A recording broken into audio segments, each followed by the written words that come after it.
Magandang araw po Kuya Chris. Tawagin niyo na lang po ako sa pangalang Milagros. 18 anyos. Kailan lang nangyari ang kwentong kababalaghang naranasan ko? Lumipat lang kami sa Bohol Kuya Chris, pero taga Cebu City po talaga ako. Napilitan kaming lumipat ng mama ko kasi pinalayas kami ni Lola sa bahay kung saan kami nakikitira. Bali si Lola ay nanay ng yumao kong papa. Dati na talagang mainit ang dugo ni Lola sa amin dahil tingin niya kami daw ang dahilan kung bakit minalas ang aking papa at namatay sa kalagitnaan ng pagtatrabaho. Nabangga kasi ang minamaneho nitong delivery truck sa isang malaking construction site kaya malaki ang damage na kailangang harapin. Ayaw managot ng kumpanya dahil lasing si Papa ng magmaneho. Kaya gayon na lang ang galit sa amin ng aking lola. Wala kaming magawa kundi ang lumipat ng bahay at sa Bohol namin napiling magpunta. Wala kaming kaanak sa lugar na to pero pinilit naming magsimula ng bagong buhay. Sa dami kasi ng napagdaanan namin, hindi ko na alam kung paano ko nga ba ipapaliwanag sa lahat na mabuti naman talaga kaming tao. May maliit kaming pera nang bumiyahe. Tinipon ito ng mga kasama ni Papa sa trabaho para makaalis na talaga kami sa impyernong lugar na yon. Saksi din naman kasi sila sa kalupitan ng aking abuela. Hindi naman lumalaban si Mama kay Lola sa tuwing sinasaktan na siya, kaya wala akong magawa kundi ilayo siya. Mahigpit ko pang niyakap si Ate Celsa, ang kasamahan ni Papa sa trabaho na nagbigay ng pera. Naaawa siya sa amin at siya na din ang nagbigay ng address ng lugar na pwede naming tirahan. Napag-alaman naming taga Bohol pala si Ate Celsa at may bahay sa Panglao na ipinagkakatiwala na niya sa amin. Sumakay kami ng barko sa Pier 3 at bumiyahe. Ang baon lang namin ay pag-asa, lakas ng loob at kaunting halaga ng pera na kaya naman kaming buhayin sa loob ng ilang buwan. Kailangan lang naming magsikap sa paghahanap ng trabaho.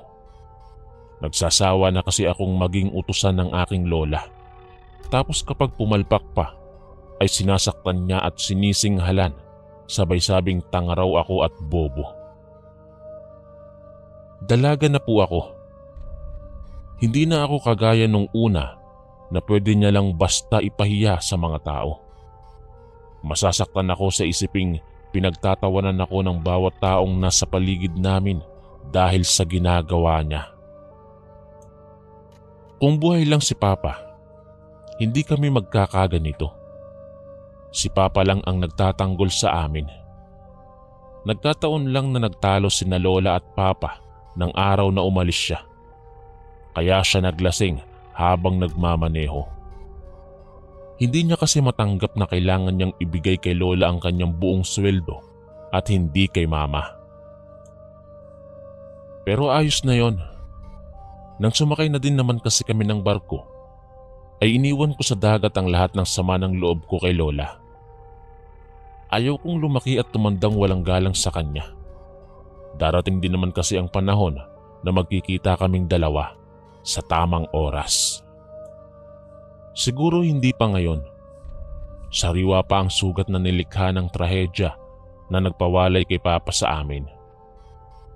Gagamitin naming pag-usad ang pagbibigay ni Ate Celsa ng pagkakataon para makalipat kami sa kanilang bahay na tinitirhan dati. Natuklasan kong napakagandang lugar pala ng Panglao. Kay puti ng buhangin at napakalinis ng tubig sa dagat. Para kaming nasa Boracay, pero sa pribado na version. Hindi ko naman alam na nasa tabing dagat pala ang bahay na sinasabi sa amin ni Ate Celsa. Tahimik at mukhang walang iindahing problema ang kahit na sinong tumira dito. Palagi pa nga akong nakatambay sa terasa na nakaharap sa dagat. Malawak ang ngiti at kung minsan nakakatulog pa. Pero ang lahat ng iyon ay akala ko lang pala. Ikatlong gabi na namin sa bahay ni Ate Celsa nang may mapansin akong kakaiba. Para bang may naglalakad mula sa dalampasigan. Umahon ito mula sa dagat. Korteng babae naman ang katawan niya, pero basta na lang nawala na parang bula. Makailang ulit kong kinusot ang aking mga mata, kaya muli kong binalikan ng tingin ng lugar na kinatatayuan ng babae kanina. Pero wala na ito doon, o sadyang namamalikmata lang ako. Napatalon pa ako sa gulat nang tawagin ako ni Mama.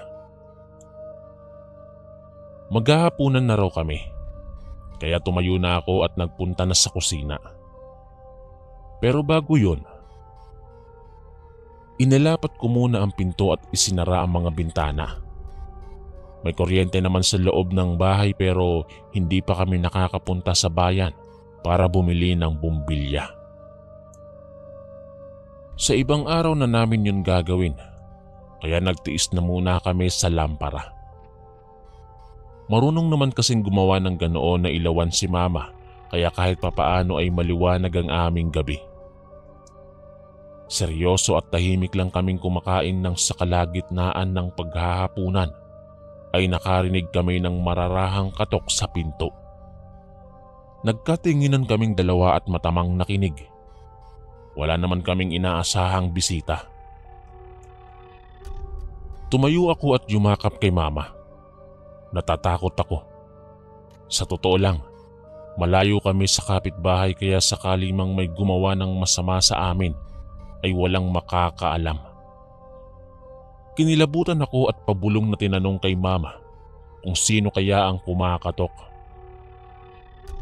Napalunok kaming dalawa at kinuha niya kaagad ang kutsilyo sa banggera. Ako naman ay dinamputang walang laman naming kawali. Bahala na. Masakit din naman iyon kapag naihampas na sa ulo. Sabi ni Mama, pakinggan naming mabuti ang mga kaluskos. Yun kasi ang isa sa mga itinuro sa kanya ni Papa. Walang ingay na lumapit naman ako sa dingding at napasinghap ng marinig ang tila angil ng isang mabangis na aso. Dahil doon ay kinabahan ako. Baka aswang ang umaaligid sa bahay namin. Kahit kasi abala si Papa noon sa trabaho, ay kinukwentuhan niya ako sa gabi. Alam niya ang estilo ng mga aswang kapag gusto ng mga ito na mambiktima. Kaya nilang magbago ng anyo at magkunwaring hayop.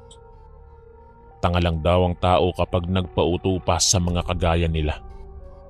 Kaya naman ingat na ingat akong sumilip sa dingding para malaman kung ano ang nasa labas. Halos hingalin ako sa takot nang makitang nakahihindig ang itsura ng sinumang nakasilip sa amin sa dingding kung saan din ako nakatingin. Tila papanawan ako ng ulirat sa labis na panginginig.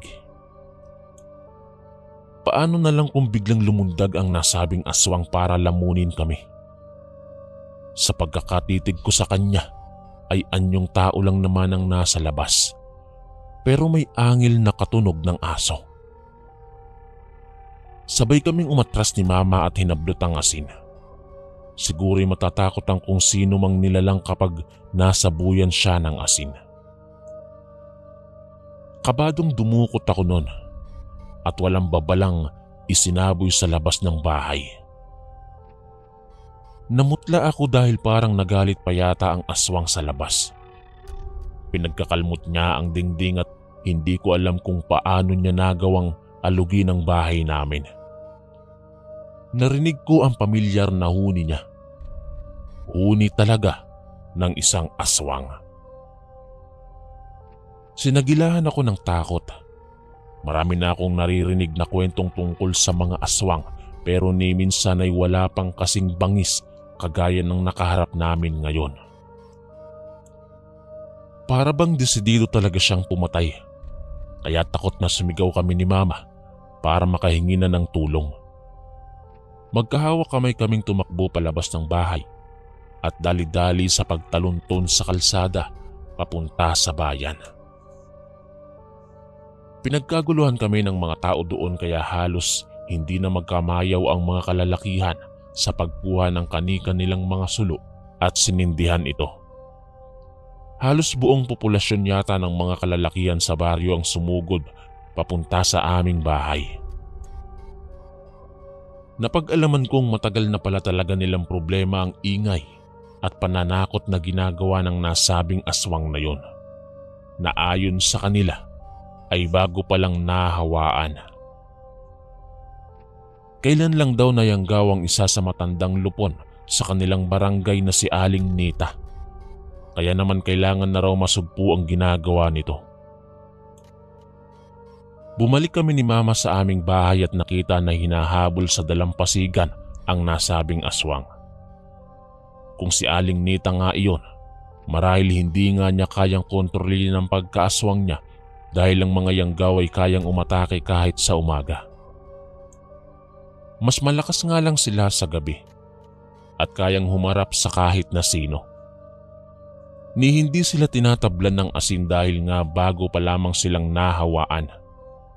Ang kanilang balat ay kaya pang tanggapin ng hapdi ng asin. Noong isang linggo lang daw ay may sinugod na lasing ang nasabing aswang. Binugbog niya ang kawawang lalaki at pinagtangkaan pang hugutin ang mga lamang loob.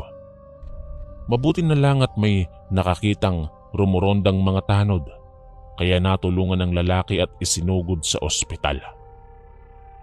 Buti na lang hindi ito napuruhan. Labis din ang pasasalamat ng mga tanod at iba pang taga-baryo dahil sa paghingi namin ng tulong sa kanila. Mabuti na lang daw at ligtas kaming nakarating sa kanila. Dito na kami nagkakilala ng aming mga kababaryo. Kilala din pala nila si Celsa.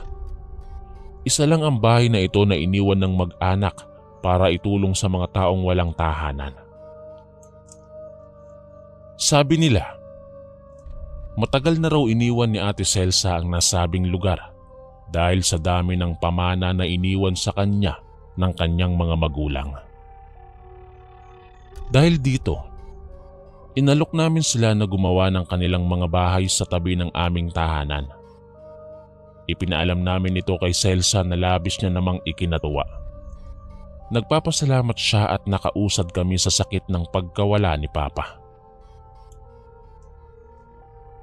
Ngunit hindi pa po doon natapos ang aking kwento. Dahil ito palang si Aling Nita ay may anak na babae. Sa kasamaang palad ay nahawaan din pala niya ito. Ang anak niyang ito ay nabalitaan naming lumayas dahil hindi niya matanggap ang pagkahawa niya sa kanyang ina. Malamang dahil wala na sa sarili si Aling Nita ay pinilit niyang hawaan ng kanyang sariling anak. Yung anak daw niya na pangalanan na lang natin sa pangalang Glenda ay nagpakalayo-layo daw. Hindi daw nito matanggap at hindi niya magawa na makasakit ng sinumang mga kabaryo niya. Nalaman ko na lang po ang kwentong ito dahil naisalaysay ito ng isang kaibigan ni Glenda sa amin. Bago daw ito naglayas, umamin ito sa kanya. Maging siya ay nabigla at natatakot din sa kanyang kaibigan. Matapos po iyon ay hindi na muling nakita pa si Glenda ng gabing yon. Ngunit dumaan ng ilang buwan, natagpuan na lang daw ang katawan ni Glenda na wala ng buhay na nakabigti sa isang puno ng nara malapit sa dalampasigan. Marahil ay hindi niya kinaya ang kanyang pagiging aswang kaya tinapos niya na ang kanyang paghihirap. Marami ang nalungkot sa aming kabaryo dahil sa kanilang natuklasan. Mabait kasing bata itong si Glenda at napakamatulungin daw. Matapos ang pangyayaring iyon ay binigyan ng disenteng libing ang kawawang bata na si Glenda. Sinunog ang kanyang katawan at inilagay ang kanyang abo sa loob ng simbahan.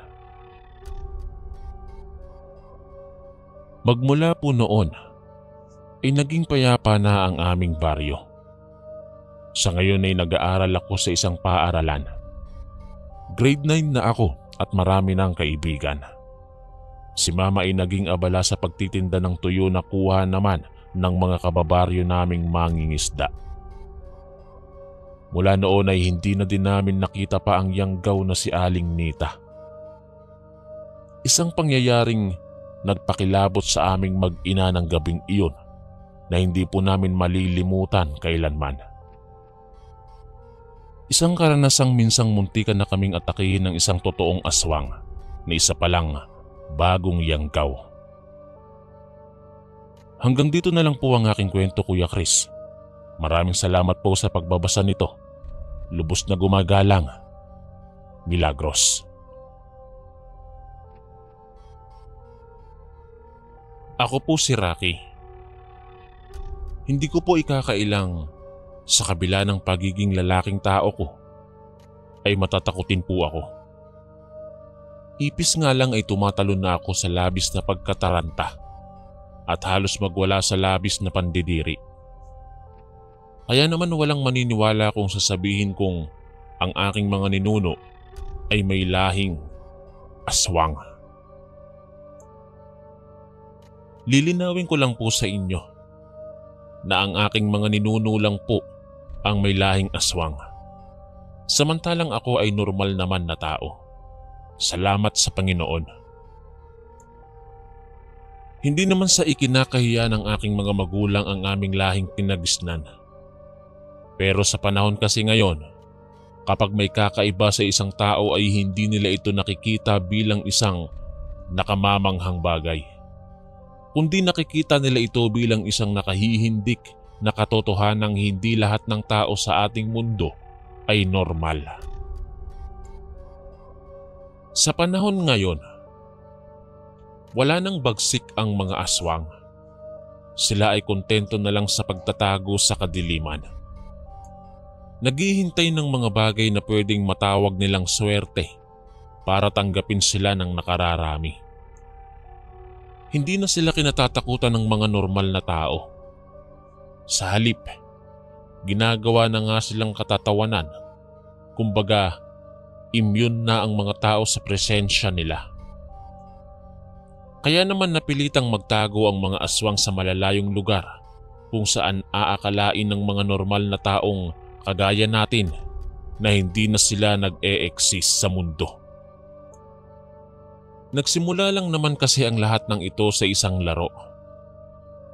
Bata pa lamang kami nila Kuya Ray at Ate Cathy nang maglaro kami ng aswang-aswangan.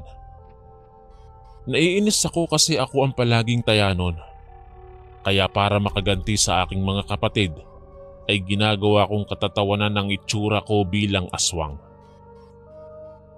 Imbis na takutin sila, ay ginagawa kong nakakatawa ang aking sarili na humahantong sa kunwariang pambubugbog nila sa akin at pinagtutulungan pa ako. Minsan sa kalagitnaan ng paglalaro ay naabutan kami ni nanay. Hindi ko alam kung bakit bigla niya kaming pinagalitan at pinalo pa kaming tatlo. Ang tanging sinabi niya lang, huwag ko raw gawing biro ang panggagaya sa mga aswang. Hindi ko pa alam noon na may lahi palang ganoon si nanay. Basta pagkatapos niya kaming paluin, ay sinabi niya sa akin na hindi lahat ng aswang ay natutuwa sa pagkataong mayroon sila ngayon.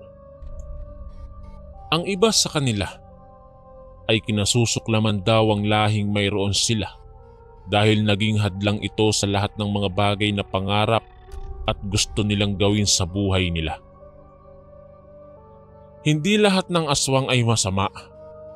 Ang ilan sa kanila ay mabubuti at nagliligtas pa ng mga taong inosente.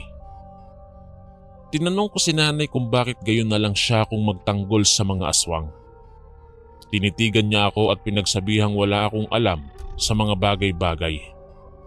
Kaya lumapit ako sa kanya at kinulit siya kung bakit.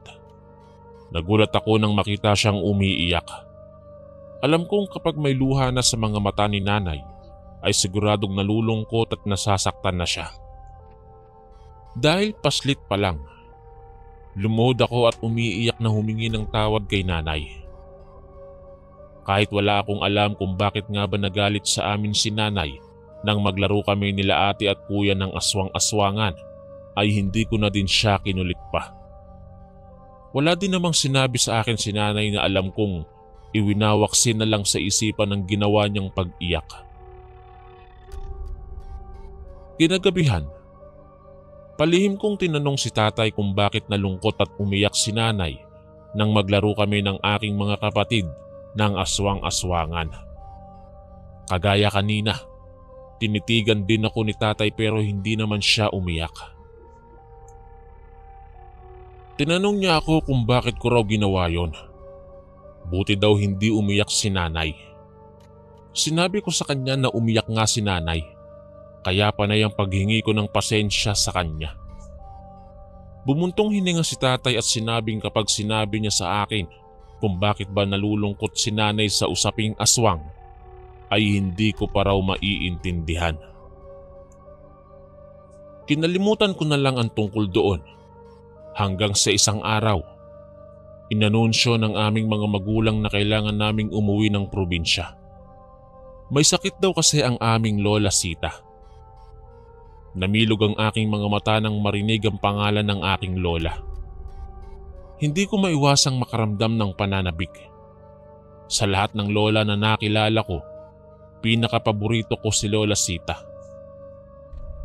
Mahilig siyang magkwento sa amin kaya naman umungot ako sa aking mga magulang na pumunta na kaagad kami sa probinsya. Ang sabi naman ni nanay, wag raw akong masyadong maging makulit dahil hindi kayang makipagkwentuhan ni Lola sa amin ngayon. May sakit raw ito at nanghihina na. Dahil nga bata lang ako, umiyak ako ng umiyak kahit hanggang noong nasa biyahe pa lang kami. Nang makarating kami sa lumang bahay nila sa probinsya, sinalubong kami ng purong katahimikan. Dumagundong tuloy ang dibdib ko sa kaba dahil natatakot akong malaman kung ano ba ang sakit ni Lola. Pumasok si nanay sa silid kung nasaan ang aking abuela at narinig ko ang paghagulgol niya ng iyak. Si Lolo ay nakayuko naman sa papag na yari sa kawayan. Pumapatak din ang mga luha nito kaya hindi ko maiwasang mag-alala. Walang paalam akong pumasok sa silid ni Lola at nakita siyang nakaratay sa kama. Sobrang payat ni Lola Sita at namumutla. Pero nang makita niya ako, nakita ko din ang pagliwanag ng kanyang muka. Inilahad niya ang magkabilang braso na animoy gustong bigyan ako ng yakap. Pero nagulat ako kasi humarang sa gitna si nanay at mariin niyang sinabing lumabas na muna ako ng kwarto. Aaminin ko, nasaktan ako sa ginawa ni nanay. Miss na miss ko na si Lola pero hindi ko man lang siya mayakap. Ang sabi naman ni tatay ay bawal ko siyang lapitan kaya para malibang ako, dinala ako nila Ate Cathy at Kuya Ray sa labas para maglaro.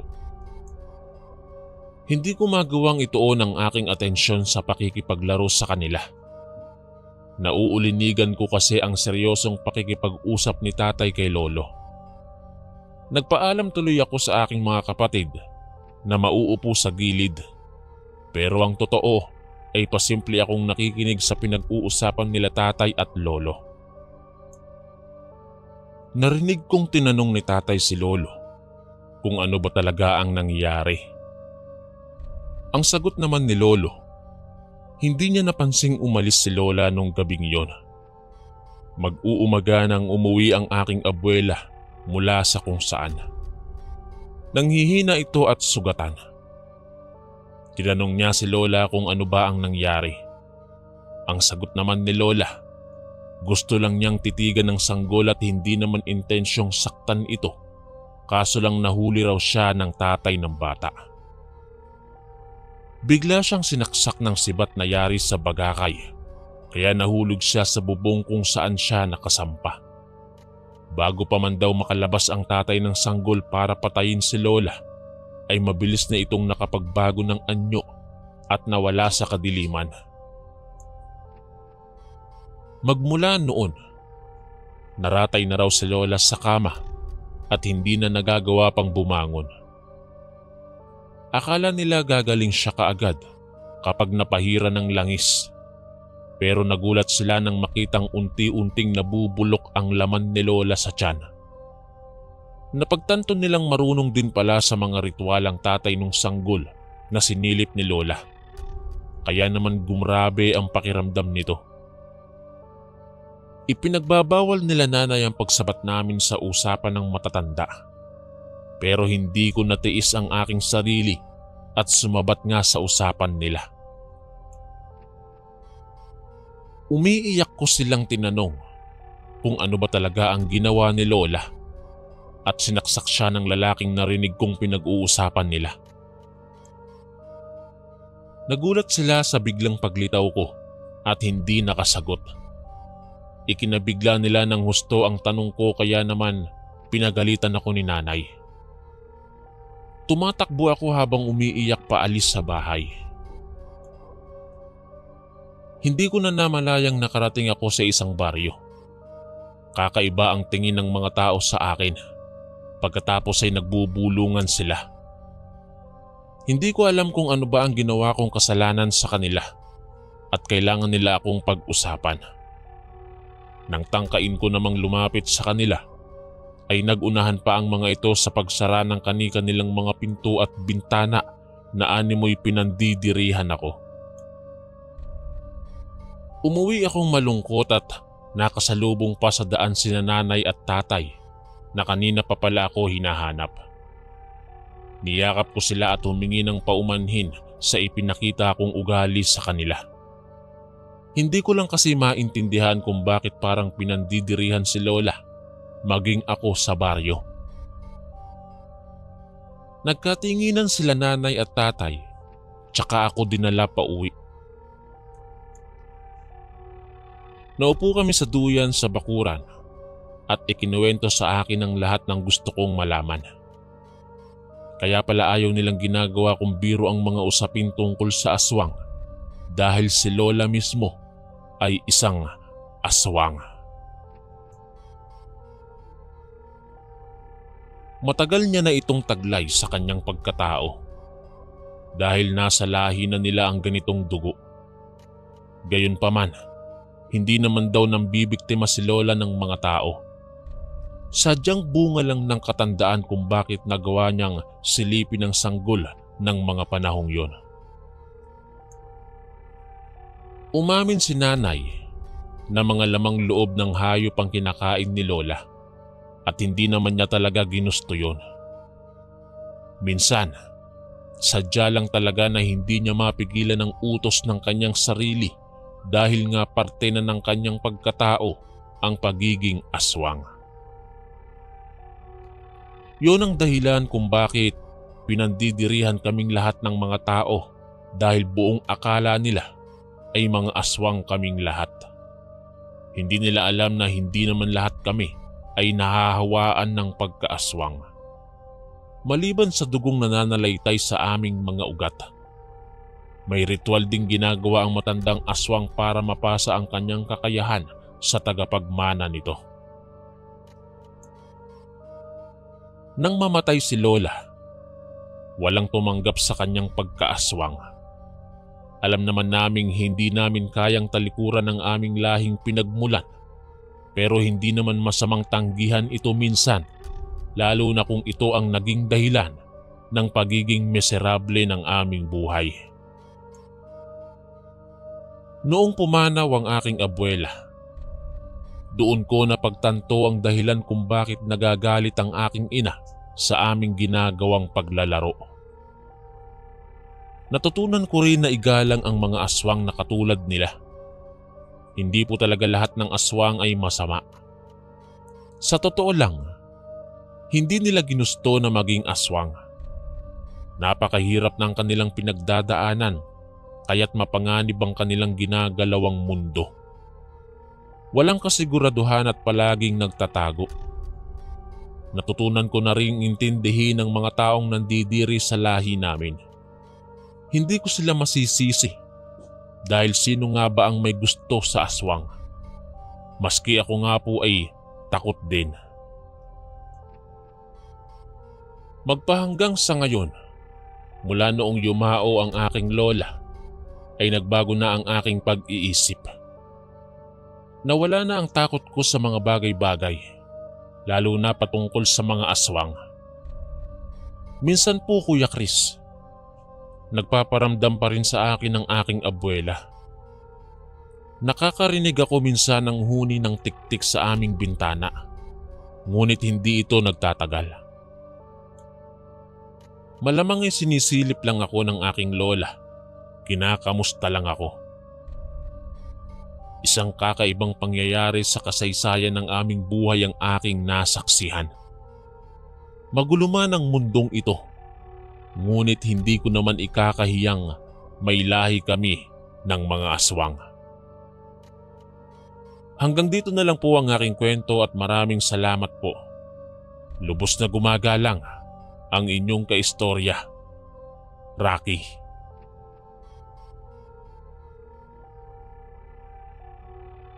Magandang araw, Kuya Chris. Tawagin niyo na lang po ako sa pangalang Riza. Ako po ay nakatira sa Mindanao at kasalukuyang nagtatrabaho bilang isang ahente ng lending sa isang maliit na kumpanya. Gusto ko po sanang sabihin na hindi pala madali ang magdusa ang isang tao. Mahirap at nakakalungkot lang isiping nasa huli ang pagsisisi. Lalo na kapag natikman na ng isang tao ang tamis ng ganti ng taong kanyang nilapastangan. Ilan sa aking mga kliyente ay may mga tao sa Barrio 1 sa Zamboanga. Pangingisda ang ikinabubuhay ng karamihan sa mga tao doon. Medyo salat pero nakakaraos naman. Pumasok kami sa iba't ibang lugar ng aking mga kasamahan para mag-alok ng pautang sa lending. Isa si Aling Tonya sa mga nakausap ko at naalok ng pautang. Ang kanyang negosyo ay pagtitinda ng mga herbal na gamot. Nagdidikdik siya ng mga ugat at dahon para gawing gamot sa kahit na anong sakit. Pinagtatawanan pa ako ng aking mga kasama kasi baliw raw ang babaeng kliyente ko. Hindi ko na sila pinansin kasi nga naniniwala akong mabenta naman ang kanyang mga paninda. Sa dami ba naman ng mga sumusuko dahil sa kamahalan ng mga gamot ngayon, ay papatusin ko na ang herbal basta epektibo lang. Sa unay nagdalawang isip si Aling Tonya. Ano raw ang ibabayad niya sa akin gayong maliit lang naman ang negosyo niya. Dahil nga likas na train na kami sa mga ganitong bagay, ay kinumbinsi ko siya hanggang sa mapapayag na mangutang sa akin ng halaga. Ang bayad ay lingguhan at kung minsan, kahit hindi na lingguhan, basta advance. Sa una, magaling magbayad si Aling Tonya. Mabilis at wala nang tanong-tanong pa. Ako naman ay hinihikayat siyang mangutang ng mas malaki kasi nga malaki din ang magiging parte ko sa kabayaran niya. Wala naman akong pakialam kung aanihin niya ang pera. Ang gusto ko lang, mapatubo ang pera sa mabilis na paraan. Habang tumatagal, napapansin kong medyo hindi na mapakali si Aling Tonya. Palagi na siyang tumatanggi kapag pinapautang ko. Ay yun pala, dahil wala na siyang maipambayad sa akin. Medyo nayayamot lang ako ng mga unang araw, pero habang tumatagal, naiinis na ako sa mga pagtanggi-tanggi niya. May mga panahon pang kapag sinisingil ko siya ay binibigyan lang ako ng kalahati sa napag-usapang halaga na dapat bayaran. Kaya inis na ako na hindi ko na napigilan pa ang sarili kong nabulyawan siya. Hindi ko naman inaasahan na tatahimik lang siya sa isang tabi at walang anumang sasabihing mga salita. Alam kong masama ang ginawa ko, pero ako kasi ang masisira sa amo ko kapag hindi ako magaling sumingil. Pinagsalitaan ko siya ng masasama at dinuro-duro na naging dahilan kung bakit dumami ang nakikiosyoso sa bahay nila. Alam kong napapahiya si Aling Tonya, pero yun naman talaga ang motibo ko para maglabas siya ng pera. Hindi naman pwede yung basta na lang siyang mangungutang tapos wala pala siyang pambayad. Alam niya kung gaano kahirap itong hanapin at hindi basta-basta napupulot sa daan. Binantaan ko pa siyang ipapapulis kapag hindi nagbayad. Kaya napayuko na lang siya. Dahil sa nangyari, pinagpiestahan si Aling Tonya sa baryo nila. Hati ang reaksyon ng mga tao pero wala naman akong pakialam. Basta ang mahalaga, mabayaran niya ang utang niya na lagpas due date na. Marami ang naawa sa kanya at mas marami din ang nagagalit sa ginawa ko. Pero hindi ko na sila pinagpapansin pa. Hindi na mahalaga kung mabuti o pangit ang tingin nila sa ugali ko. Basta naniningil lang ako ng utang, tapos. Ilang araw pagkatapos nun, hindi ako nakapasok sa trabaho. Medyo masama kasi ang pakiramdam ko. Akala ko, simpleng sinat lang pero gayon na lang ang gulat ko. Nang sa pagbangon ko, ay tumambad sa akin ang napakaraming bulutong sa kahit saang parte ng aking katawan. Hindi ako nakapagsalita at tuluyang nagsisisigaw. Sa sobrang diri ay nagsuka ako at hindi na nagawang mag-inarte pa. Paano ba naman kasi? Nakita ko ang mga bulutong na nabutas sa gitna kung saan naglabasan ng napakaraming nana na itinulak yata ng nagtataba ang uod. Dahil sa aking nakita, ay hindi ko ito kinaya at hinimatay. Nang magising ako, ang nag-aalalang mukha ng aking mga kasama sa bahay ang bumungad sa akin. Kaagad akong bumalikwas ng bangon at nagsisisigaw, kaya pinakalma na naman ako ng aking mga kasama. Ano raw ba ang nangyayari sa akin? At para akong mabubunutan ng lalamunan sa kakasigaw. Sabi ko, tinubuan ako ng mga bulutong. Halos hindi ako makapaniwala nang sabihin nila sa akin na nababaliw na ba ako. Wala naman daw akong bulutong at ang kinis naman ng balat ko. Napanganga ako sa sinabi nila at muling nagwala. Hindi ba nila nakikita itong nakikita ko? Marami akong bulutong. Hindi ko na nga mabilang at nagnanaknak na sa sobrang dami. Bumangon ako at sinabi sa kanila na magpapadoktor ako, pero pati sa klinikang pinuntahan ko ay pinagtatawanan ako. Ano raw bang bulutong ang sinasabi ko? Gayong wala naman daw silang nakikitang bulutong sa katawan ko. Ang sabi ng doktor, baka kailangan ko raw ng espesyalista sa pag-iisip. Hindi balat ang kailangan kong ipagamot, kundi ang aking utak. Nanlulumong umuwi ako ng bahay at kinamot ng kinamot ang nangangati kong balat. Gusto ko pang masuka sa tuwing nakikita ko ang nakakatakot na anyo ko sa salamin. Dahil sa labis na takot, tinawagan ko ang aking mga magulang at kinuwento ang kakaibang bulutong na natamo ko. Sa sobrang baho nito, ay nagpi-face mask na lang ako kahit nasa bahay. Alam kong nagmimistula na akong nababaliw sa paningin ng iba, pero totoo ang nakikita at naaamoy ko. May bulutong ako at nagnanaknak na yon sa dami ng nana. Biglang nawalan ako ng ganang maglalabas ng bahay. Nagkukulong ako at hindi nagtatrabaho. Ang rinig ko pang usap-usapan sa labas, baka raw nabaliw na ako dahil sa sobra kong kamalditahan. Hindi ko sila pinansin at hinayaan na sa kanilang mga pinagsasasabi. Kung maldita ako, syempre tsismosa naman sila. Lumipas ang mga araw at mas lalong dumami ang aking problema. Hindi na ako makapag-isip ng tama lalo na kapag nakikita ko ang aking mukha sa salamin. Hindi ko na halos makilala ang aking sarili, kaya naman napagpasyahan kong umuwi sa aming bahay para humingi ng tulong sa aking pamilya.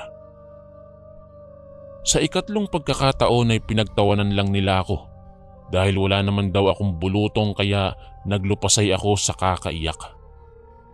Siguro'y napansin ng aking mga magulang na seryoso ako sa pinagsasasabi ko, kaya naman wala silang nagawa kundi ang dalhin ako sa isang albularyo. Dito ko natuklasan kung ano nga ba ang tunay na nangyayari sa akin, at laking gulat ko kung sino at ano ang dahilan kung bakit ako nagkaroon ng bulutong. Si Aling Tonya. Hindi ko alam na siya pala ay isang kilalang mambabarang sa Zamboanga na labis kong inaway noong sinisingil ko siya. Dahil sa pamamahiya ko sa kanya ay sinisingil niya ako gamit lang ang kanyang kakayahan sa pambabarang. Labis ang gulat ko sa nalaman. Hindi ko alam kung paano haharapin si Aling Tonya, lalo na't nakakatakot pala siyang uri ng babae. Sa pagkakataong ito, bigla akong nakaramdam ng pagsisisi. Nanliit ako sa ugaling ipinakita ko sa kanya, na kung tutuusin ay ako naman talaga itong lumapit sa kanya para magpautang.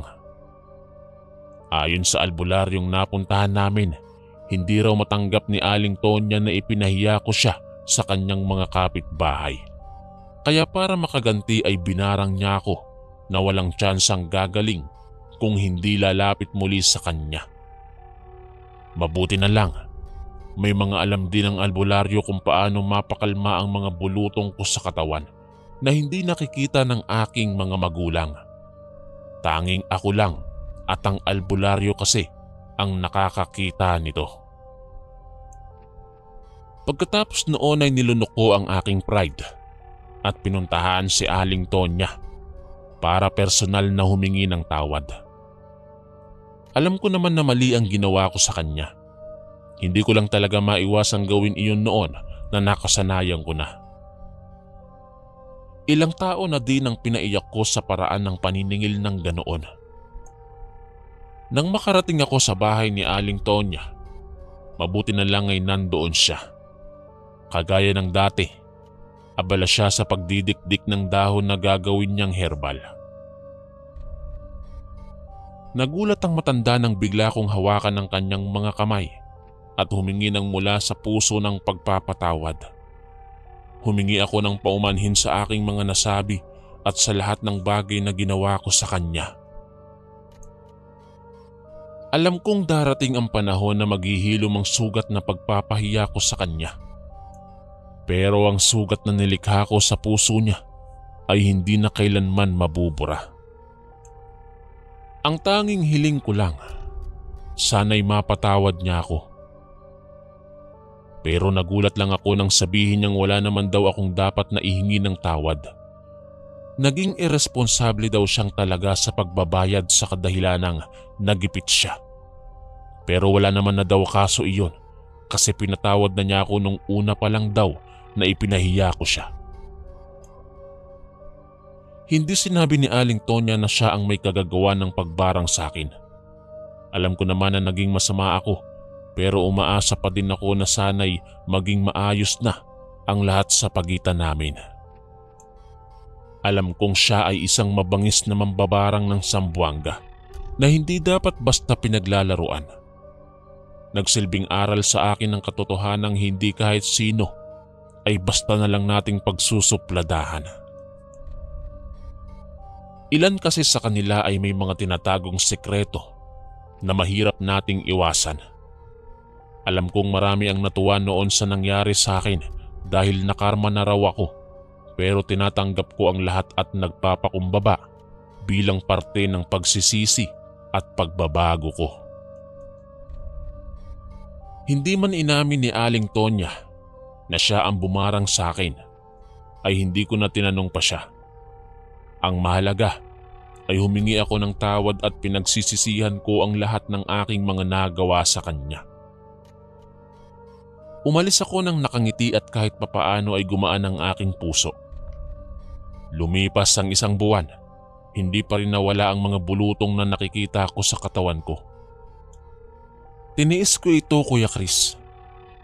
Nilagay ko na lang sa isip ko na parte ito ng aking sistensya at titiisin ko ito. Dumaan ang ilang araw at laking gulat ko ng pagharap sa salamin. Ay wala na ang mga bulutong sa buong katawan ko. Napaiyak ako sa tuwa dahil sa nangyari. Isa lang ang nasa isip ko. Napatawad na rin ako ng tuluyan ni Aling Tonya sa wakas. Magmula ng araw na yon, ay nagbago na ang direksyon ko sa buhay.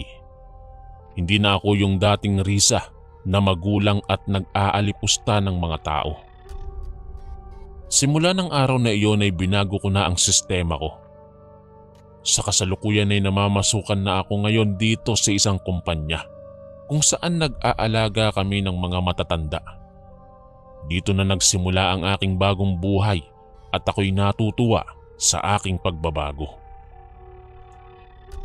Kahit na ganoon ang nangyari sa akin, ay nagpapasalamat pa rin ako kay Aling Tonya sa pagbabago niya ng direksyon ng aking buhay. Marahil itinakda siyang makasalamuha ko upang magbago ang aking buhay. Isa itong karanasan na hindi ko makakalimutan at nagpabago sa aking buhay dahil lang sa isang mambabarang sa Zamboanga. Hanggang dito na lang po ang aking kwento at maraming salamat po Kuya Chris sa pagbasa ng kwentong ito. Lubos na gumagalang ang inyong kaistorya, Risa.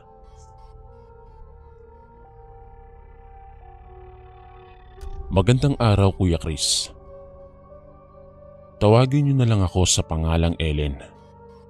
32 anyos. Nakatira po ako sa isang liblib na baryo sa parting Kabisayaan. Ang kwentong ibabahagi ko ay tungkol sa aking mga kapitbahay na sina Aling Chona at Aling Ayen. Ang dalawang ito ay dating magkaibigan Kuya Chris.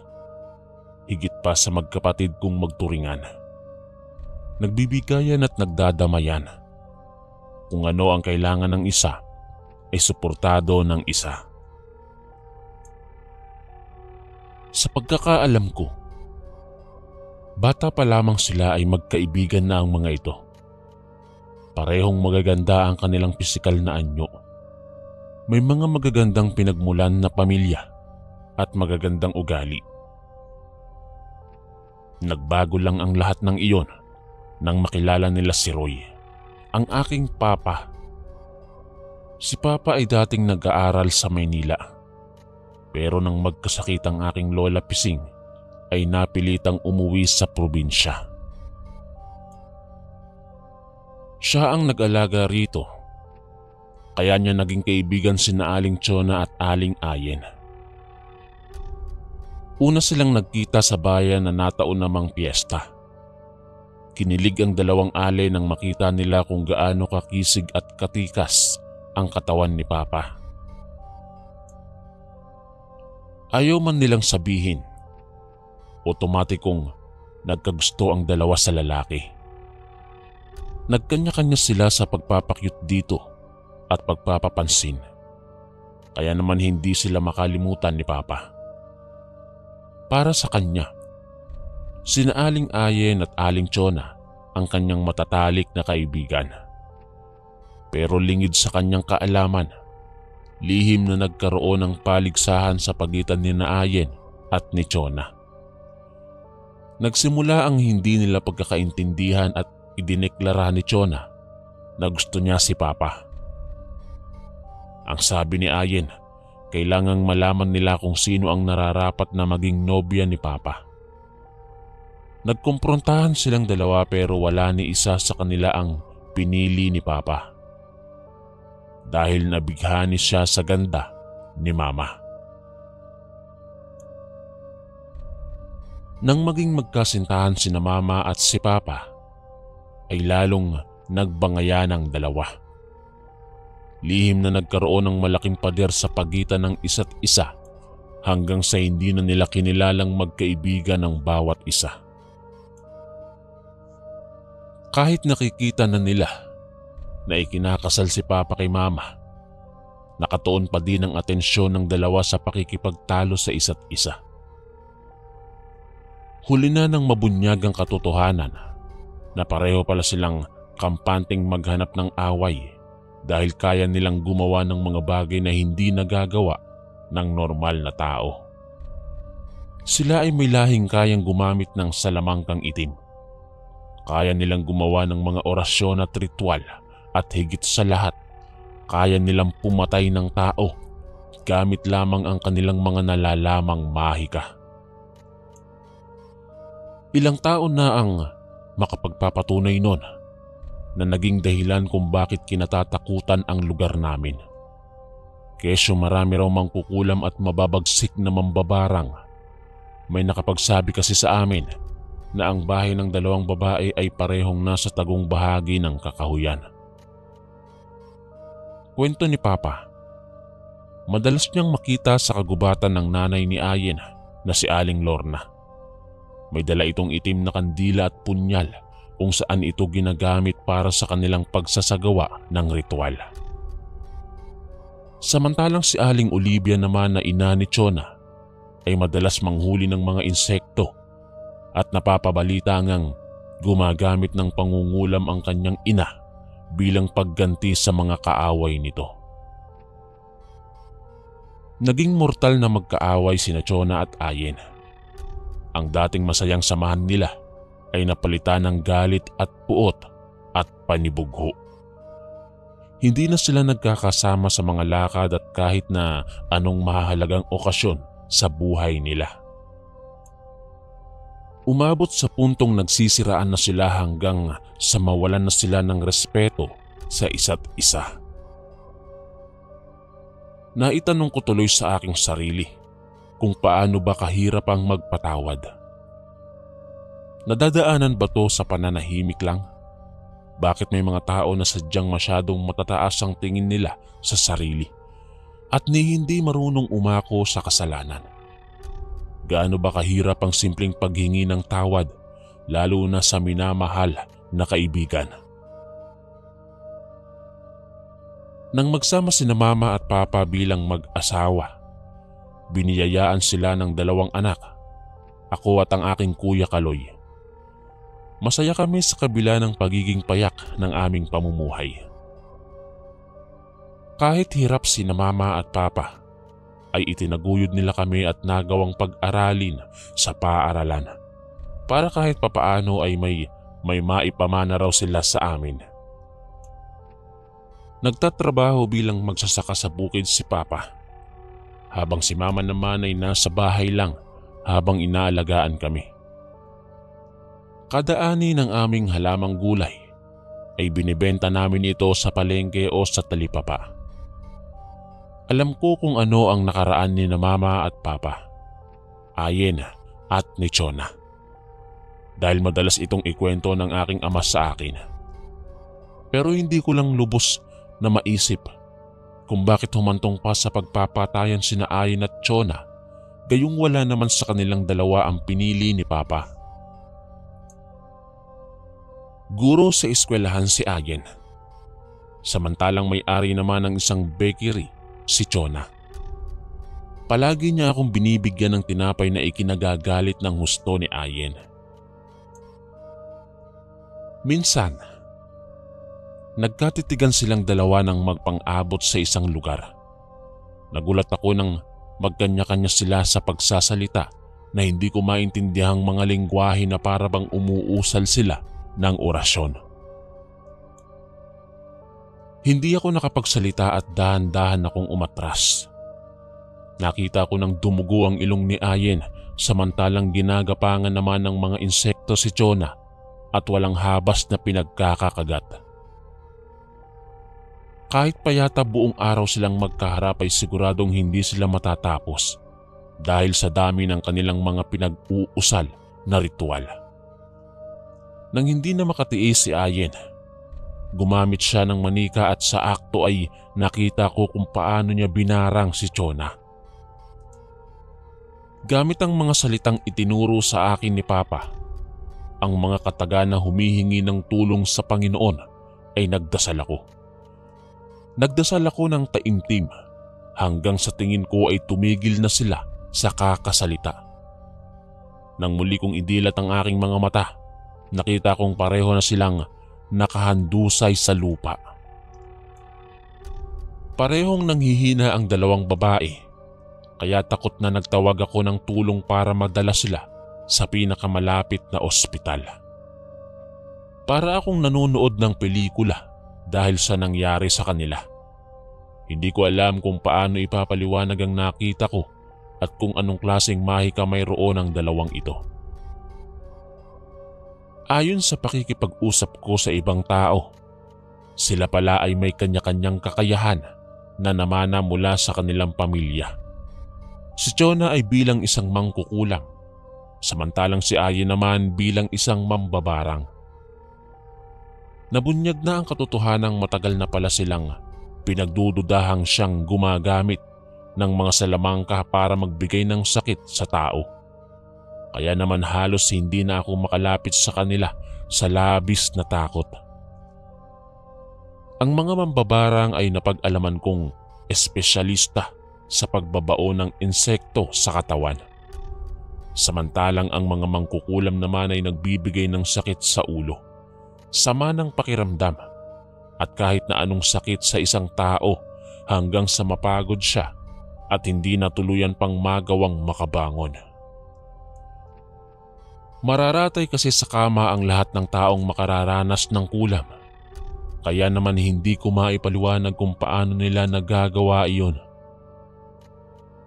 Naging mag-asawa ang aking magulang at nagkaroon ng mga anak pero kahit kailan, hindi kami naging matiwasay. Kahit hindi nagseselos ang aking ina ay nadadamay kami dahil sa kanilang ginagawa. Lalo na't alam kong si Papa ang dahilan kung bakit nag-aaway ang dalawang babae. Sana lang matapos na ang gusto nila para maging maayos na ang lahat. Yun nga lang, mukhang hindi na sila kailanman magiging magkaibigang muli. Ang kanila kasing mga pamilya ay may dati ng samaan ng loob na naging sariwa lang matapos malamang pinag-aagawan nila ang isang lalaki. Sa hirap ng kanilang natamong sitwasyon, ang dami nilang inosenteng taong dinamay na malalapit na kaibigan nila sa isa't isa. Kagaya ni Mang Abo na kinulam ni Chona. Naratay sa kama si Mang Abo matapos sumakit ang kanyang tiyan. Ang pinsan naman ni Chona ay binarang din ni Ayen. Naratay ang kawawang babae sa kama dahil basta na lang daw lumobo ang tiyan nito. At halos hindi na makabangon hanggang sa pumutok bigla ang tiyan nito. Nagulat ang lahat nang makitang naglabasan ng mga uod at sariwang insekto sa kanyang tiyan na labis naming ikinatakot. Mula noon ay iniwasan ko na ang dalawang babae at hindi na nagtangka pang makipaglapit sa kanila. Nakalabas lang din kasi kaagad sa ospital ang dalawa matapos malapatan ng paunang gamot at wala naman sa kritikal na kondisyon. Minsan ang sinabi ni Papa na kailangan niyang makausap ang dalawa para matigil na ang kaguluhan sa aming mga pamilya. Pero ang sabi naman ni Mama, hindi na raw kailangan. Lalo na't bago pa man sila naging mag-asawa at kahit noong maging magkasintahan, ay nilinaw naman na ni Papa sa dalawa na walang mapapala ang mga ito sa kanya. Dala ko ang aking takot sa mga mambabarang at mangkukulam hanggang sa magdalaga ako. Alam kong mahirap pero sa tuwing naiisip ko ang lagim ng pakikipagtalo ng dalawang babaeng may gusto kay Papa, ay hindi ko maiwasang makaramdam ng takot. Kahit sino sa kanila ang gawing kasintahan ng aking ama, ay siguradong mapapahamak siya lalo na kapag siya naman ang napagdiskitahang kulamin o barangin. Para sa katahimikan ng lahat, lumipat kami ng tahanan sa syudad at doon nanirahan. Kahit papaano hindi na kami abot ng kanilang mga kamandag at sana'y matigil na din ang kanilang pagbabangayan. Lalo na't hindi naman pala sila madaling kausap, lalo na sa parting pag-aagawan. Siguro'y hindi na sila magbabati pa. Gayunpaman Kuya Chris, masaya ako dahil kahit sa kabila ng aming naranasan sa dalawang babae ay hindi kailanman nagpaapekto si Papa at mas lalo pang tumibay ang pagsasamahan ng aming pamilya. Hanggang dito na lang po ang aking kwento at maraming salamat po. Ang inyong kaistorya, Ellen. Maraming salamat po mga kaistorya sa pakikinig.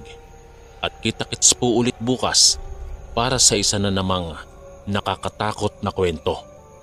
Ito po si Kuya Chris, ang inyong kaistorya. God bless po at ingat po lagi.